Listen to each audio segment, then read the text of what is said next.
Olá pessoal, meu nome é Fernanda Scheffer, eu sou estudante de Naturologia e hoje eu vou falar sobre o que é interagente, o que é a relação de interagência, que é muito importante dentro da Naturologia.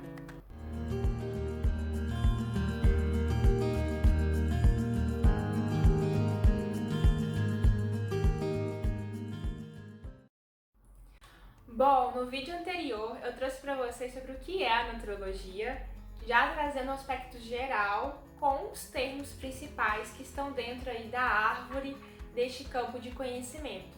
E no final do vídeo eu trouxe o conceito robusto do que é a Naturologia e eu gostaria de destacar o finalzinho desse conceito porque ele traz que a Naturologia utiliza da relação de interagência e de práticas integrativas e complementares no cuidado e atenção à saúde.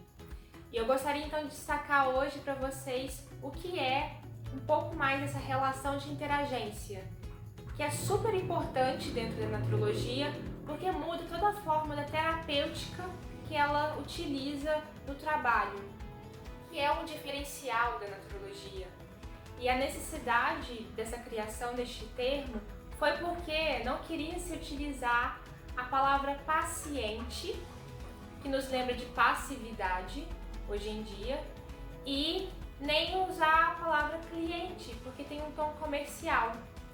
Então, quando nós escutamos falar sobre interagência, nós já pensamos sobre essa questão de interagir, de que ali vai ter uma troca, que vai ter uma reciprocidade. Então, quando eu vou interagir com algo ou com alguém, eu vou ter uma troca ali, vai acontecer algo em que os dois vão estar de forma ativa. E esse é o diferencial da relação terapêutica da Naturologia. Nós temos a questão de fazer com que o outro também possa ser o autor da sua própria saúde. E por isso, há muitos princípios dentro dessa questão da relação da interagência. E aí eu vou destacar 5 deles e eu vou deixar o artigo que eu utilizei para poder trazer esse conteúdo aqui para vocês e que também te estuda lá no curso. Então, 5 princípios são presença, empatia, integralidade, autonomia e corresponsabilidade. A questão da presença, o que seria exatamente isso na prática? O naturólogo vai procurar estar presente, não só na questão física de si mesmo, mas também na questão do ambiente. Então vai propiciar o melhor ambiente para o interagente estar ali para falar sobre a sua própria saúde e doença.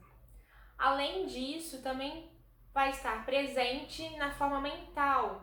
Então, lógico que todo mundo é humano, acaba que vem alguns pensamentos, algumas questões, mas o naturólogo ele vai estar de forma ativa a conseguir estar presente o máximo possível para poder estar ali, então, de fato escutando o que aquela pessoa está trazendo, o que ela está abordando.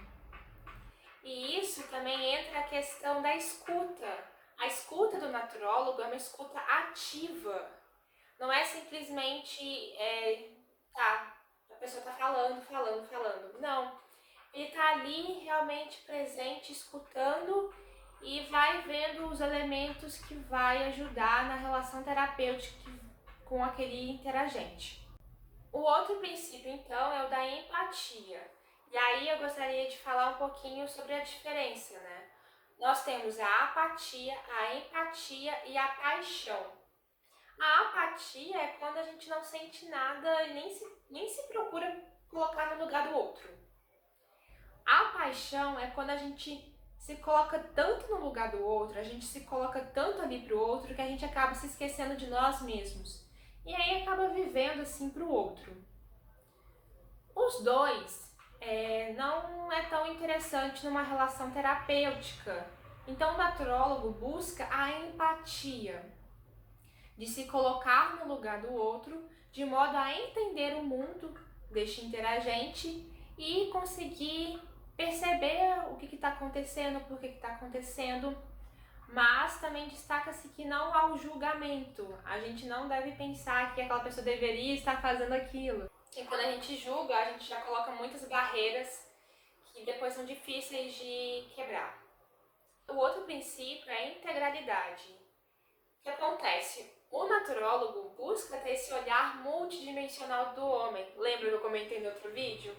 A dimensão física, metabólica, emocional, mental e espiritual. E também gostaria de acrescentar o socioambiental.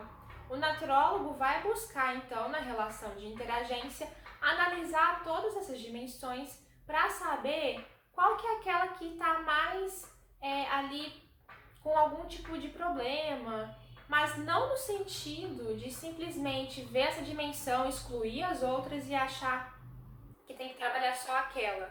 Não, sabe-se que nós temos essas dimensões, mas que elas se interrelacionam de modo com que a gente deve sim atentar a uma, mas entender que a relação dela com as outras está interligada e interconectada. Então, muitas vezes, algo que a pessoa trouxe do emocional já está repercutindo no físico e vice-versa.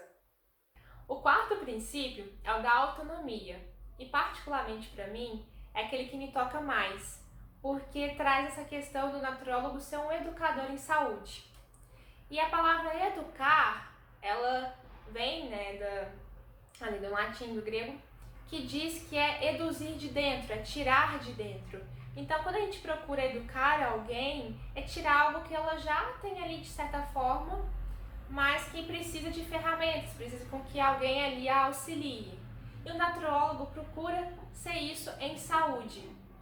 Então, ao invés de simplesmente passar várias indicações ali para poder, de fitoterápico, em vez de só fazer isso, o naturólogo busca fazer com que a pessoa se torne autônomo da sua própria saúde, dando ferramentas para ele poder se autoconhecer e ter a possibilidade de se autocuidar. Então, muitas vezes é ajudá-lo a entender o quanto que a questão da alimentação é importante. Então, dele começar a ver o que de fato ele está se alimentando, às vezes fazer um diário. E isso é legal porque à medida que ele vai fazendo isso, ele vai percebendo aquilo que faz bem e aquilo que não faz bem. E o quinto e último princípio que eu queria trazer para vocês é o da corresponsabilidade. O naturólogo sempre vai buscar, junto com a pessoa, tomar as decisões do que vai ser feito. Porque, por exemplo, se eu decido fazer acupuntura numa pessoa que morre de medo de agulha, não adianta, não vai ser benéfico para ela. Pelo contrário, vai até atrapalhar. Então, ali junto, a gente vai estabelecer, ver quais são as possibilidades, o tanto também que o interagente está disposto e tem a possibilidade de colocar algumas práticas dentro da vida dele. E isso vai junto com a política nacional de humanização que existe aqui no Brasil, que diz que, para além dos gestores de saúde, os trabalhadores em saúde, usuários também têm que ser protagonistas da sua própria saúde. Então, essa corresponsabilidade, essa autonomia, faz com que consigam entender sobre si e como se autocuidar para poder viver e manifestar aquilo que ele quer fazer para a sua própria vida. Bom, então foram estes os 5 princípios e um pouquinho da relação de interagência. Espero que vocês tenham gostado. Se vocês tiverem alguma dúvida ou quiserem apontar alguma coisa, coloquem aqui nos comentários. Se você gostou, não se esqueça de curtir. E para poder acompanhar mais vídeos, então, sobre a naturologia, se inscreva neste canal e acompanhe aí junto comigo nessa jornada naturológica. Tchau!